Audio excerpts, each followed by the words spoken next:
Washington Roebling couldn't stand. He could barely speak. Some days he couldn't hold a pen.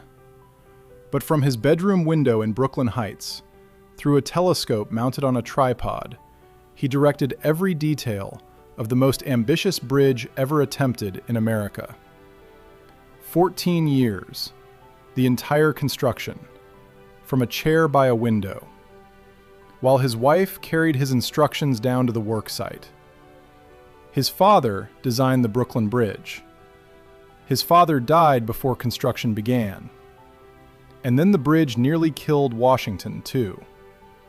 This is the story of a man who built one of the most recognizable structures on Earth without ever setting foot on the construction site. A man who refused to quit when his body failed him. And a woman who learned engineering from scratch to save her husband's life work. But to understand how Washington Roebling ended up paralyzed in that bedroom, watching his workers through glass and copper lenses, you need to understand his father. Because John Roebling didn't just design a bridge. He designed an obsession. And obsessions, as the Roebling family learned, have a way of consuming the people who carry them. John Augustus Roebling arrived in America from Prussia in 1831, carrying little more than an engineering degree from the Royal Polytechnic Institute in Berlin, and an unshakable conviction that he was going to change how the world built things. He was 25 years old, trained under some of the finest minds in European civil engineering, and utterly convinced that suspension bridges were the future of infrastructure. At a time when most engineers considered suspension bridges too fragile for heavy traffic, John Roebling saw something different. He saw possibility where others saw failure. He saw mathematics where others saw chaos. The problem with early suspension bridges was simple and terrifying. They swayed. They twisted. In high winds, they could oscillate so violently that the deck would tear itself apart, sending pedestrians and carriages plunging into the waters below. Engineers had watched suspension bridges collapse in spectacular fashion across Europe and America, and the consensus was devastatingly clear. These structures worked for footpaths and light carriages, but serious traffic required solid masonry arches, stone piled on stone in the ancient Roman style. John Roebling disagreed. And unlike most men who disagree with conventional wisdom, he had the mathematical ability to prove his case. He spent years studying the mechanics of oscillation, the behavior of cables under stress, the relationship between wind load and structural failure. And from those studies emerged something the critics had missed entirely. The suspension bridges that had collapsed weren't fundamentally flawed in concept. They were flawed in execution. They lacked the diagonal bracing and roadway stiffness needed to counteract the forces that destroyed them. He developed a system of diagonal stays, wire ropes running from the towers to the deck at angles that would distribute stress and prevent the destructive oscillation that killed earlier suspension bridges. He designed roadway trusses that would make the deck itself a rigid structural element rather than a passive platform. And he patented a method for manufacturing wire rope that was stronger, more consistent, and more reliable than anything available at the time. The wire rope innovation was particularly brilliant. Traditional rope, made from hemp or manila, stretched unpredictably, rotted in moisture, and weakened over time. Wire rope, bundles of thin steel wires twisted together, offered strength that plant fibers could never match. John Roebling didn't invent wire rope, but he perfected its manufacture for engineering applications. He established a factory in Trenton, New Jersey that would become the largest wire rope producer in America. And then he started building bridges. The Allegheny Aqueduct in Pittsburgh, completed in 1845. The Niagara Falls Suspension Bridge, finished in 1855, which carried steam locomotives across the gorge below the falls, while critics swore it would collapse under the weight of the first train. The Cincinnati-Covington Bridge across the Ohio River, completed in 1866, which remained the longest suspension bridge in the world for years after its opening. Each bridge was longer than the last. Each bridge silenced more critics. Each bridge taught John Roebling something new about the limits of his craft. And with each bridge, his ambition grew in proportion to his success.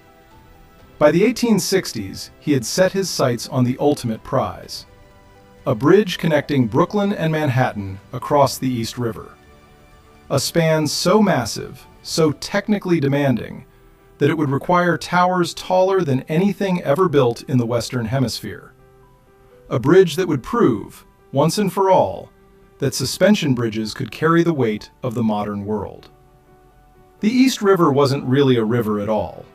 It was a tidal strait connecting Long Island Sound to New York Harbor, and its currents were vicious, unpredictable, deadly. The water moved at speeds that could sweep a swimmer to their death in minutes.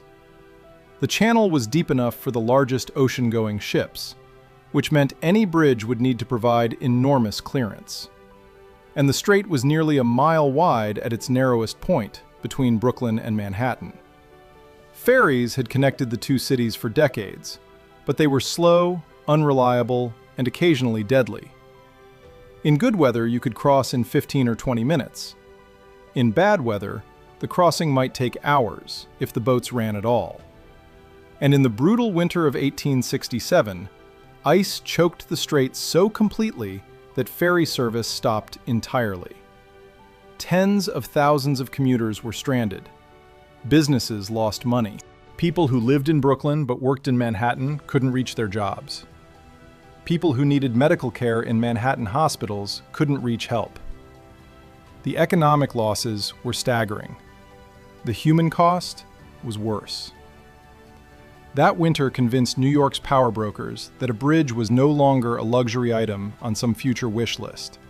It was an immediate necessity. And John Roebling, the man who had spanned the Niagara and the Ohio, was the obvious choice to build it. His design was audacious beyond anything the world had seen. 2 granite towers rising 276 feet above the waterline, taller than any structure in New York City, taller than the church steeples and commercial buildings that defined the skyline. 4 main cables, each containing 5,434 individual steel wires, bundled together into strands and then wound around each other to form a cable more than 15 inches in diameter. A roadway deck suspended 135 feet above the water, high enough for the tallest masted ships to pass beneath without lowering their rigging. And a total span of nearly 6,000 feet from anchorage to anchorage, more than double the length of any existing suspension bridge. Nothing like it had ever been attempted. The engineering challenges were staggering, and every one of them intersected with every other one in ways that made the whole project exponentially more difficult than any single problem would have been in isolation. The foundation work alone would require techniques that had barely been tested under controlled conditions, let alone in the violent currents of the East River. The towers would need to rest on bedrock, solid stone that could support millions of pounds of granite and steel without shifting or settling. But that bedrock lay anywhere from 44 to 78 feet below the river's surface, buried under layers of mud, sand, gravel, and the accumulated debris of centuries. John Roebling's solution was the pneumatic caisson. Imagine a massive wooden box, the size of a city block, open at the bottom like an inverted shoebox. You float this box into position above your foundation site. Then you sink it to the riverbed by piling weight on top. As the box settles into the muck, you pump compressed air into it, forcing the water out through the open bottom. What you're left with is a pressurized chamber at the bottom of the river, where men can work in relatively dry conditions, digging through the sand and clay and boulders toward bedrock, while the compressed air holds the East River at bay. As they dig, they remove material, and the caisson sinks deeper, pushed down by the weight accumulating on top. Eventually, they reach bedrock, Fill the chamber with concrete, and you have a foundation. The caissons were engineering marvels. They were also death traps. But we'll get to that. In June of 1869, John Roebling stood on a ferry slip at Fulton Street in Brooklyn, surveying the site where his masterpiece would begin. He was 63 years old, at the absolute height of his professional reputation, and finally about to see his greatest vision become reality. The contracts had been signed, the financing was arranged.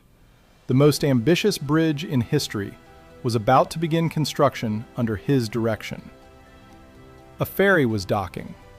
John Roebling was watching the approach, his attention fixed on the water, his mind probably already working through the first season's construction schedule.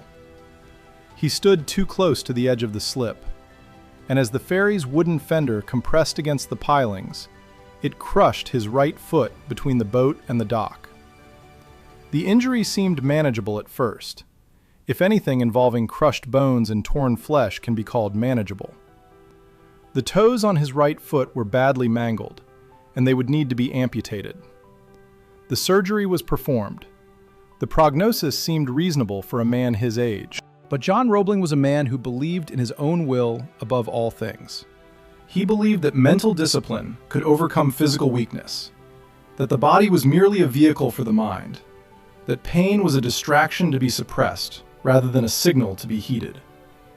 He refused anesthesia during the amputation because he wanted to remain clear-headed, wanted to maintain control of his faculties, even as surgeons cut away parts of his body. He rejected his doctor's advice to rest, insisted on examining construction documents from his bed, declared that he had a bridge to build and no time for convalescence. Within days, his jaw began to stiffen. His muscles started to spasm uncontrollably. His body began to arch backward in agonizing convulsions that his doctors recognized immediately and could do nothing to stop. Tetanus had invaded his body through the wound. The bacteria Clostridium tetani produces a toxin that attacks the nervous system, causing the muscles to contract violently and uncontrollably. The jaw locks shut, earning the disease its common name of lockjaw.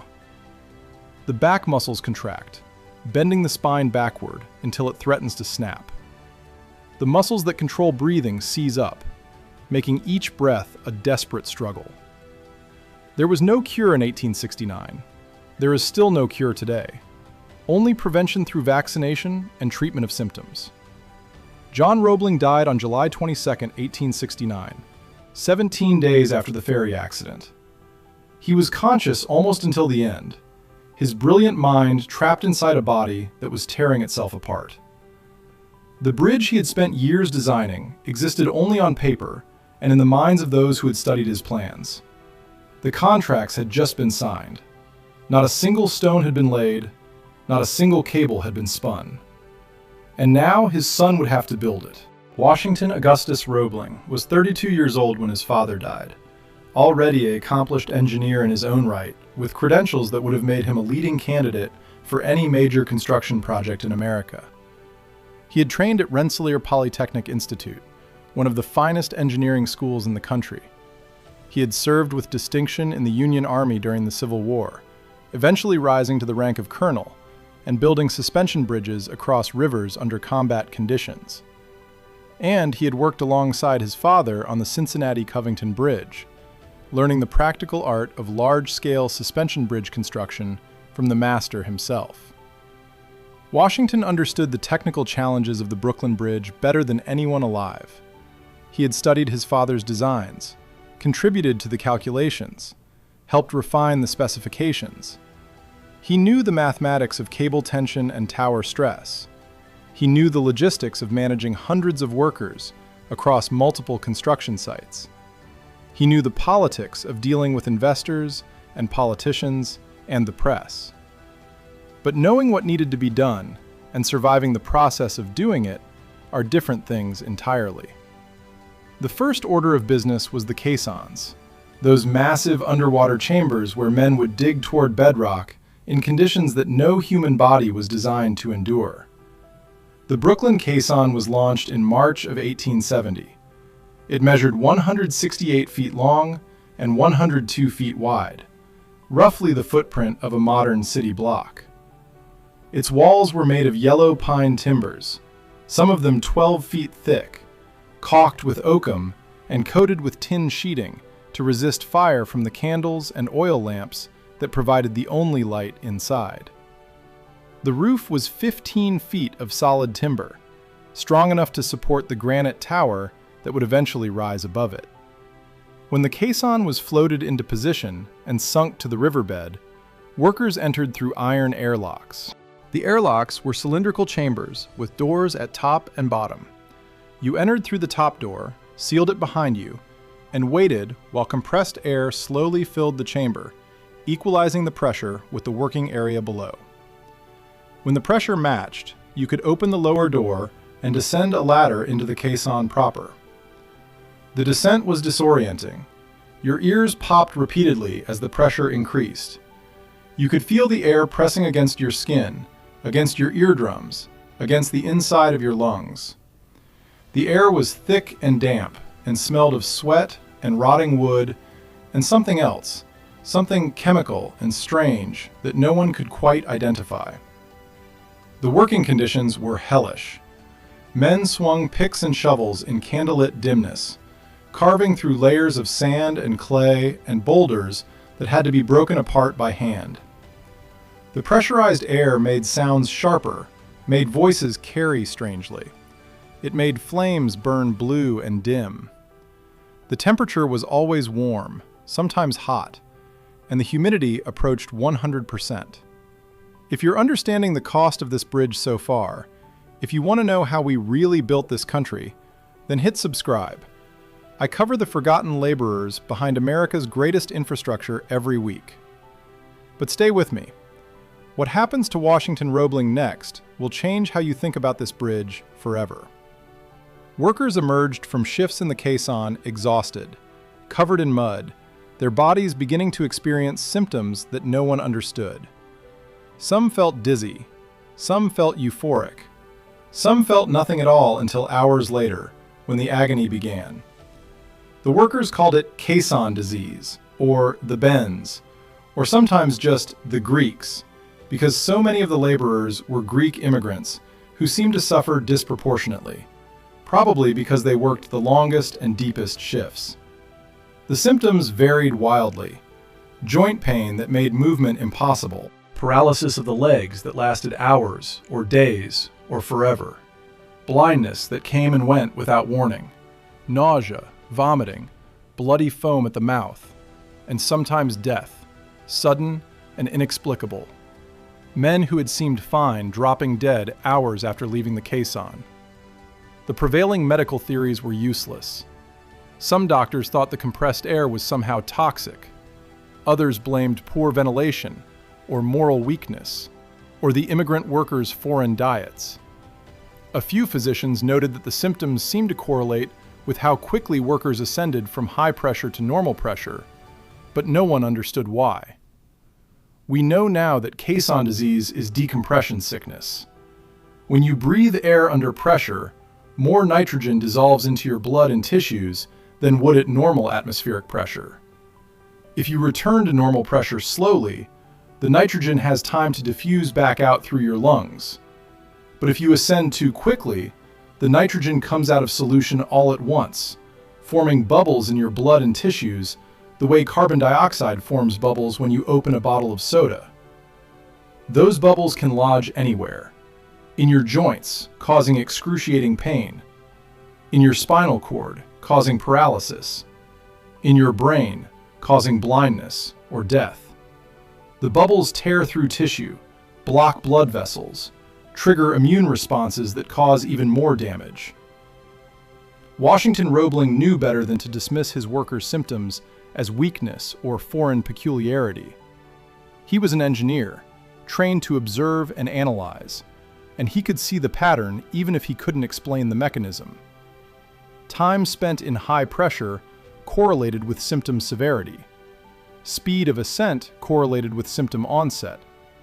Something was happening to these men's bodies, something real and physical and dangerous.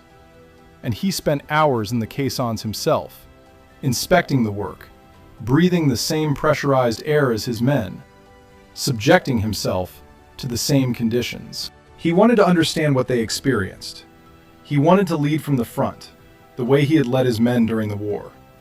He wanted to earn the respect of workers who were destroying their bodies in the service of his family's vision. The caisson nearly killed him for it. The Brooklyn caisson reached bedrock at a depth of 44 feet. The New York caisson, on the Manhattan side, had to go deeper, because bedrock on that side lay further down. Much further. At 78 feet below the river surface, the pressure was extreme, higher than anything workers had experienced in the Brooklyn caisson. The shifts were brutal. The symptoms were worse. The death toll was mounting. Washington Roebling was working in the New York caisson regularly, sometimes spending hours at depth, supervising critical work that he trusted no one else to oversee. In the spring of 1872, after a particularly long session at high pressure, he ascended through the airlock and emerged into the open air. The symptoms hit him harder than they had hit anyone before. His legs went numb first, then began to burn with pain. His vision blurred, then doubled, then went dark entirely. His head throbbed with pressure that felt like his skull was being crushed from the inside. His muscles seized. His breathing became labored. They carried him home from the worksite. For days, it was unclear whether he would survive. And when he did survive, it was unclear whether he would ever walk again, ever see again, ever work again. He never fully recovered, not in any meaningful sense. The caisson disease had attacked his nervous system in ways that 19th century medicine couldn't explain and couldn't treat. The nitrogen bubbles had lodged in his spine, in his brain, in his peripheral nerves. The damage was permanent. Some days he was blind. Some days he was paralyzed from the waist down. Some days his hands shook so badly he couldn't write his own name. The pain was constant, a grinding agony that narcotics barely touched. Light hurt him. Sound hurt him. The vibration of a carriage passing in the street hurt him. His doctors told him to resign. The board of trustees, increasingly anxious about the project's progress and cost, hinted, and then openly suggested, and then formally demanded that he step aside. A man who couldn't visit the worksite had no business directing the most complex engineering project in American history. A man who couldn't climb a ladder shouldn't be responsible for men who climbed cables hundreds of feet above the river. Washington Roebling refused. He and Emily moved to a house at 110 Columbia Heights in Brooklyn, a house chosen specifically because it had a clear sight line to the construction site across the river. He set up his telescope in the bedroom window, a high-quality instrument with enough magnification to see individual workers on the towers. And from there, from a chair by that window, he directed the construction of the Brooklyn Bridge. Emily became his legs, his voice, his physical presence on the worksite. Every morning she would sit with him while he examined the work through the telescope, noted problems, developed solutions. She would receive his instructions, written in a shaky hand when his tremors were mild, or dictated aloud when they were severe. Then she would travel to the worksite, relay his orders to the chief assistant engineers and foremen, observe the progress, note the problems. She would return home in the afternoon and report everything she had seen, every question the workers had asked, every difficulty that had arisen. At first, the engineers and workers were skeptical, sometimes openly hostile. Emily Roebling had no formal training in engineering. She was the wife of the chief engineer, not an engineer herself. What could she possibly understand about stress calculations and cable spinning and the precise specifications required for the diagonal stays? But Emily Warren Roebling was a remarkable woman who had married into a remarkable family, and she rose to meet circumstances that would have crushed most GK, of any gender or any era. She read her husband's engineering GK, the dense mathematical treatises that explained the forces at work in suspension bridges. She studied his blueprints, Kay, until she could read them as fluently as any assistant engineer. She asked questions, hundreds of questions, thousands of questions, until she understood not just what needed to be done, but why it needed to be done that way. Within months, she was conducting inspections on her own, identifying problems before the foreman reported them.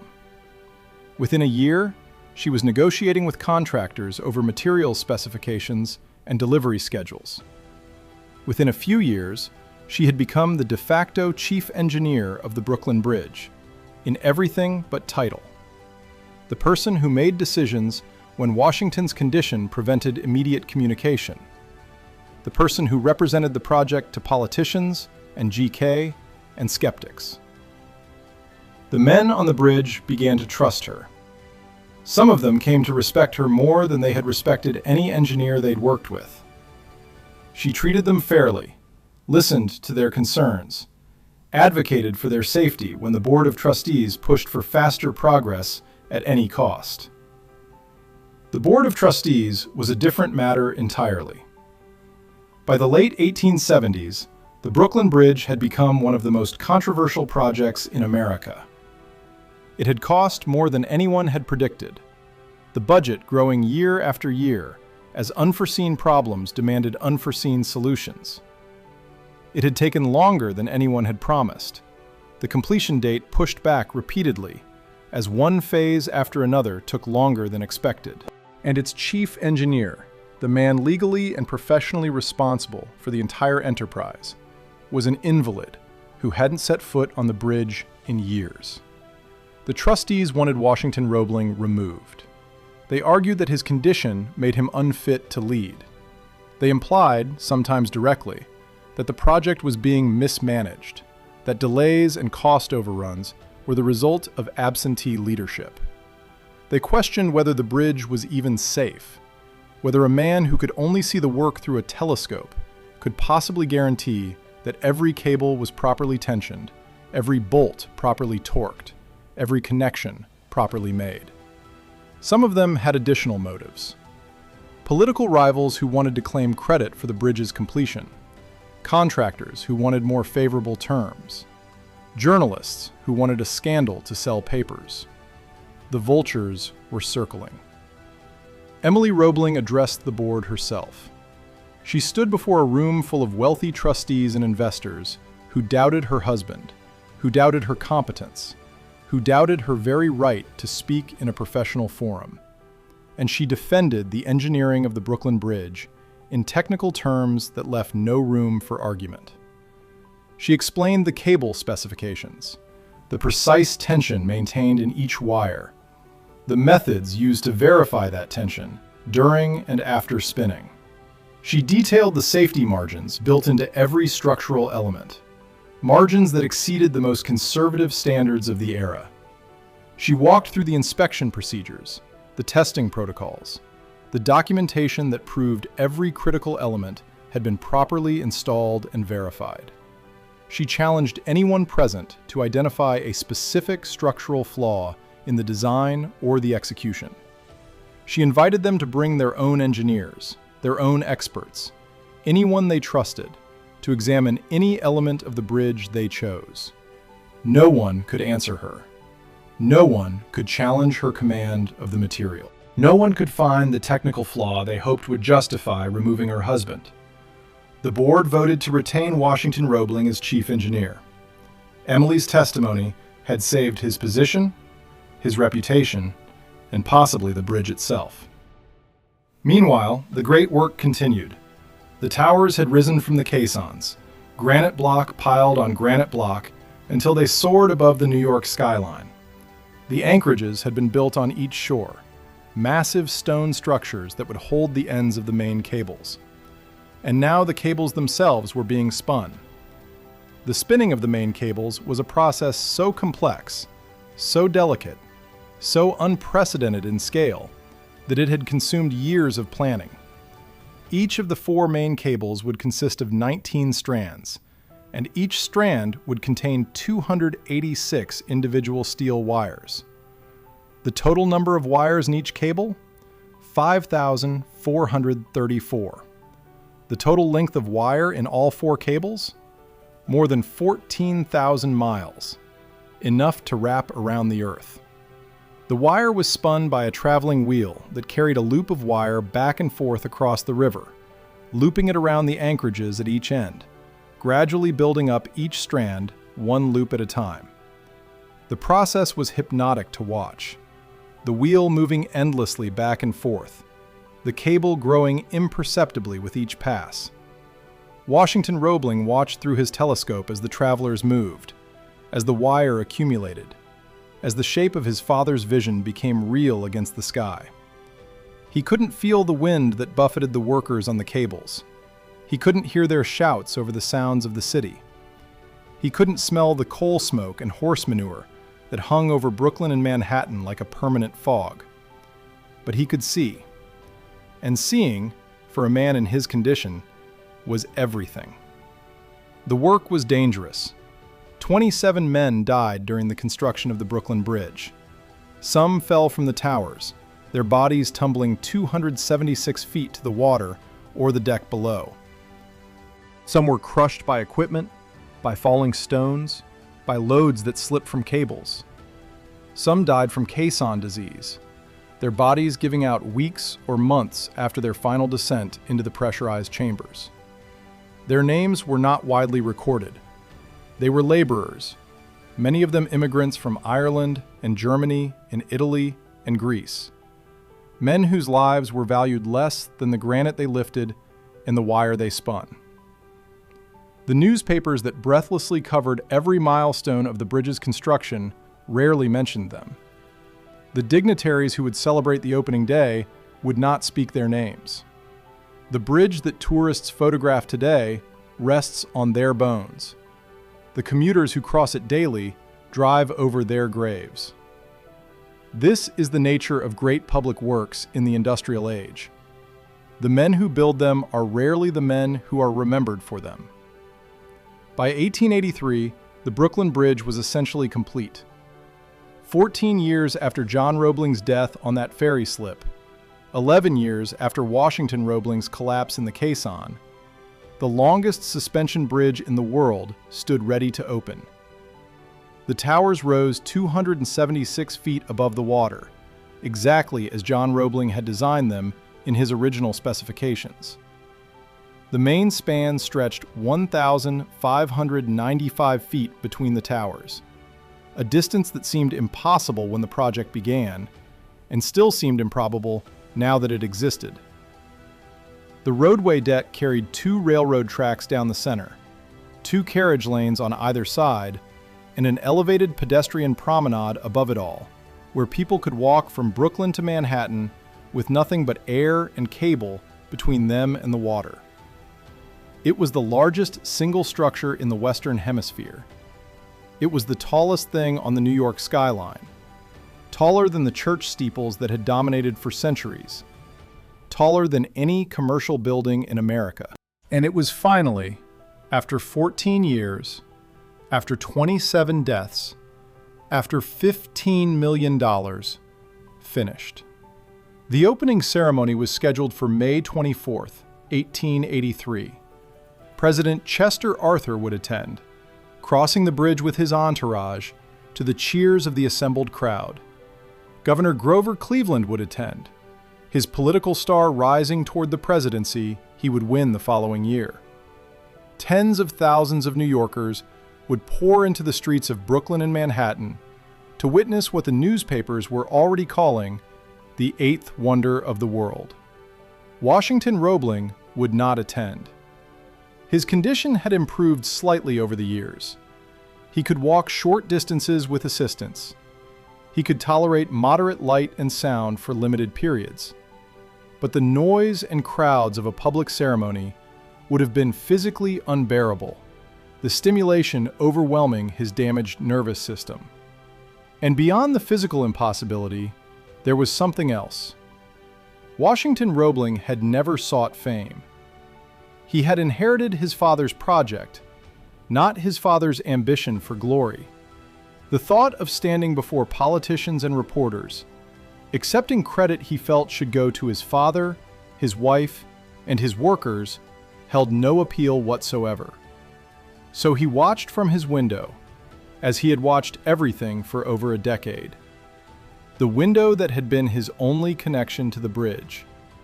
The window that had become his entire world. Emily Roebling rode in the first carriage to cross the Brooklyn Bridge on opening day. She carried a rooster on her lap, a traditional symbol of victory in American celebrations. The crowds cheered as she passed, recognizing her even if they didn't fully understand her role.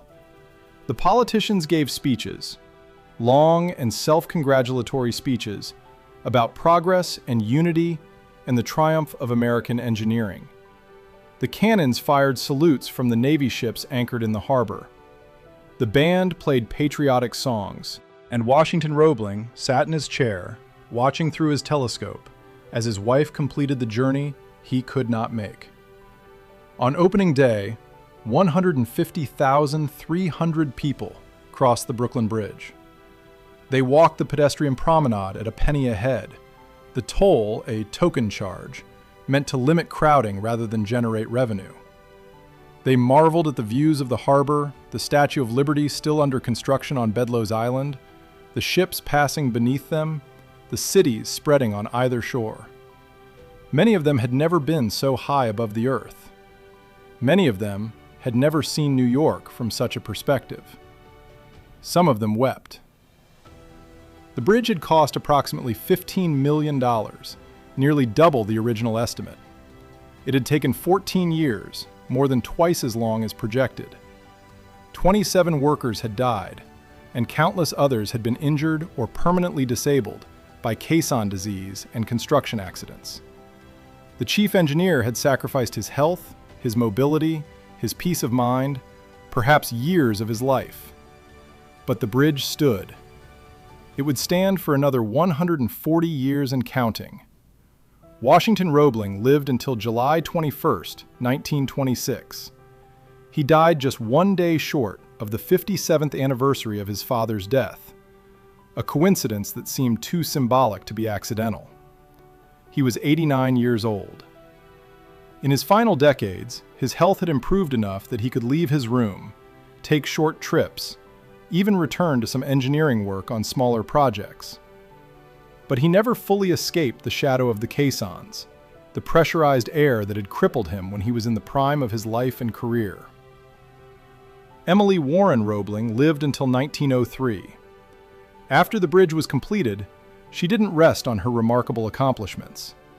She studied law at New York University, earning a certificate at a time when very few women pursued advanced education of any kind. She became an advocate for women's rights and women's education, using her fame and connections to advance causes she believed in. She never stopped being remarkable, never stopped exceeding the limitations that her era tried to impose on women of any class or background. The Brooklyn Bridge outlived them both, as it was built to do. It outlived the horses and carriages that crossed it on opening day. It outlived the elevated trains that once ran along its tracks. It outlived the century that built it and kept right on carrying traffic into the next. Today, approximately 120,000 vehicles cross the Brooklyn Bridge every single day. Thousands more walk or bike across the pedestrian promenade, which is now shared, somewhat contentiously, between pedestrians and cyclists. They take selfies with the towers in the background. They look at the Manhattan skyline or the Statue of Liberty or their phones. Almost none of them look up at the cables. Almost none of them think about the 27 men who died building what they're standing on. Almost none of them imagine the pressurized chambers beneath the water, the candlelit darkness where men destroyed their bodies, digging toward bedrock while an invisible enemy attacked their blood and nerves. Almost none of them picture a paralyzed man in a Brooklyn Heights bedroom, watching through a telescope, directing every detail of construction, while his wife carried his words to the work site. The bridge is just there. It's always been there, as far as most people know. It's a landmark, a postcard image, a traffic report on the morning news, a backdrop for movies and television shows that want to establish New York. But nothing is just there. Everything was made by someone. Everything cost someone something. John Roebling paid with his life, killed by a ferry boat before his greatest work began. His genius cut short by a momentary lapse of attention and a bacterium that his iron will could not overcome. Washington Roebling paid with his health, sacrificed in the pressurized depths of the caissons, his body broken, while his mind remained sharp enough to know exactly what he had lost. Emily Roebling paid with years of her life, learning a profession she never sought so that her husband's work and her father-in-law's vision could be completed, enduring condescension and doubt that would have crushed lesser spirits. And the workers paid with their bodies, their lungs, their futures, their lives. 27 dead, hundreds more damaged. Immigrants who came to America seeking opportunity and found instead a pressurized chamber at the bottom of a river, digging through muck for wages that barely fed their families.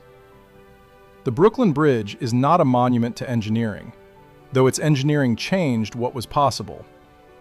It is not a monument to progress, though it represented progress of an unprecedented kind. It is a monument to obsession, to sacrifice, to the human capacity to endure suffering in pursuit of something permanent.